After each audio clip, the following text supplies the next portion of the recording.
सरकार का रवैया तो बिल्कुल जीरो है। वो तो चाहते ही नहीं है कि कुछ हो, लेकिन इसीलिए हमने मैटर अपना हाई कोर्ट में डाल दिया था। 13 मार्च को हमारा मैटर हाई कोर्ट में डल गया था और 13 अप्रैल को 1 महीना हो गया है, जिसकी हमने स्टे की भी एप्लीकेशन लगाई हुई है। लेकिन उस पर सुनवाई थी 13 अप्रैल को, लेकिन किसी वजह से फ्रेश मैटर जैसा आपने पहले ले लिए और बाद में रेगुलर मैटर लिए, तो हमारा टाइम थोड़ा लेट हो गया और हमें 1 हफ्ते के बाद की डेट मिल गई है। तब हमें हमारी नेक्स्ट डेट 22 अप्रैल की है। और जो टर्मिनेशन रद्द करने वाली बात है, वो तो सरकार देखो हमें परेशान कर रही बेवजह। वैसे भी हमारे टर्मिनेशन इलीगल है, गैरकानूनी है, जिनका कोई मायना नहीं है।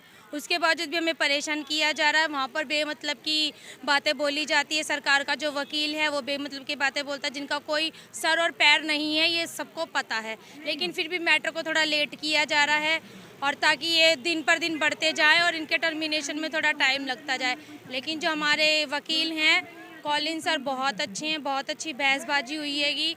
तो देखो, पर इस बात पर हमारे वर्बली जज ने बोल दिया है कि हमारी जगह पर कोई नई भर्ती नहीं होगी। तो हमारे लिए ये भी बहुत बड़ी बात है, वरना हमें पहले पता चला था कि जैसे ही हम हटेंगे हमारी जगह पे दूसरी वर्कर आ जाएगी, लेकिन अब दूसरी वर्कर नहीं आएगी। और हम जब टर्मिनेशन रद्द होकर जाएंगे तो अपनी ही पोस्ट पर वापस जाएंगे।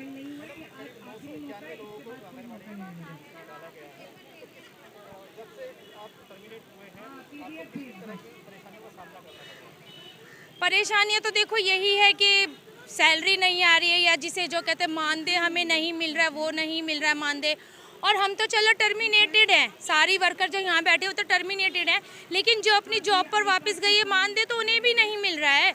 उनके साथ तो इतना बद से बदतर सलूक हो रहा है, बदतमीजी से बात की जाती है, काम लिया जा रहा है। 9 बजे बिल्कुल सही करेक्ट 9 बजे लोकेशन आनी चाहिए और 2 बजे के बाद ही लोकेशन जानी चाहिए।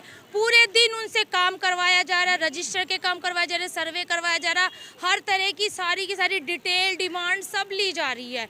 जैसे शुरू से हमने कोई आंगनवाड़ी खोल ली हो और उस तरीके से काम करवाया जा रहा है। प्रेशर इतना है कि घर जाने के बाद भी उनका काम पूरा नहीं होता और पूरे दिन सिर्फ वो आंगनवाड़िया का काम कर रही है।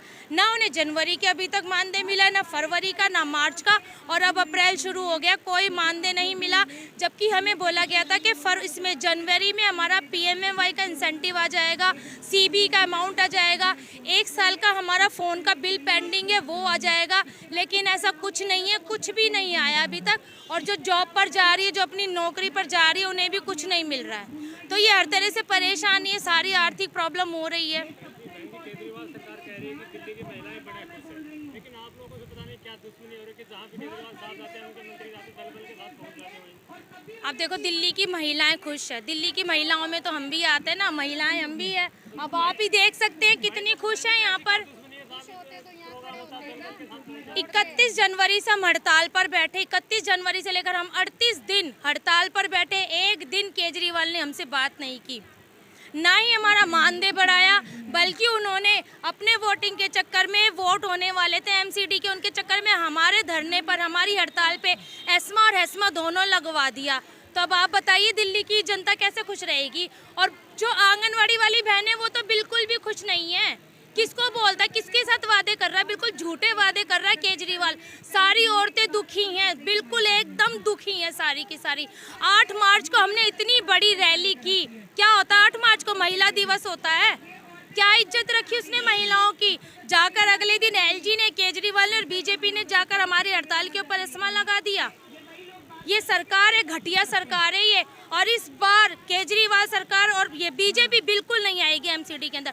ना तो हम वोट देंगे, ना अपने परिवार में से किसी को भी वोट देने देंगे।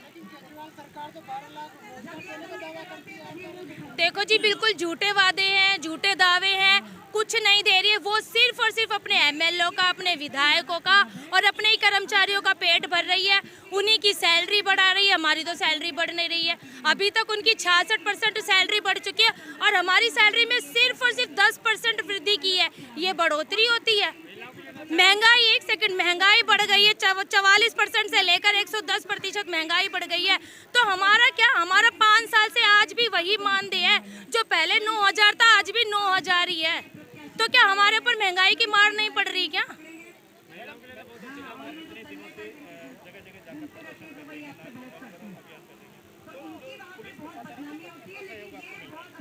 पुलिस का कोई सहयोग नहीं मिलता। और हमें ऐसी जो पुलिस है जो मोदी की गोद में बैठे, केजरीवाल की गोद में बैठे, हमें ऐसे पुलिस वालों से कोई सहायता भी नहीं चाहिए। क्योंकि 13 मार्च को इन्होंने जो हमारे साथ किया है वो बहुत ही बुरा व्यवहार किया। जो औरतों के साथ बाल खींच खींच के मारपीट किए, पुलिस वालों ने सबसे गंदा व्यवहार किया। वैसे कहते हैं कि पुलिस वाले औरतों के लिए हैं, उनके सहयोग के लिए है, कोई गलत काम होता है उनका सबसे बड़ा गलत काम पुलिस वालों ने यहाँ सेंट्रल पार्क में किया है। 13 मार्च को महिलाओं के ऊपर डंडे बरसाकर, बाल खींचकर, उन्हें घसीट घसीट कर बसों में भरा है पुलिस वालों ने। केजरीवाल साहब कह रहे हैं कि महिलाओं के लिए हम बहुत अच्छा काम कर रहे हैं।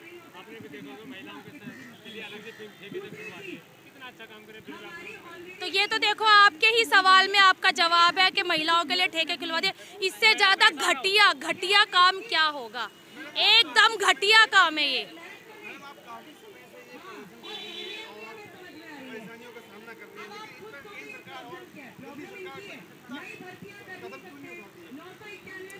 उन्हें ये लगता है कि हम महिलाएं हैं, कब तक परेशान रहेंगी, कब तक ये करेंगी, कब तक धक्के खाएंगी। तो वो सोचते जितना धक्के खा रही है इन्हें खाने दो।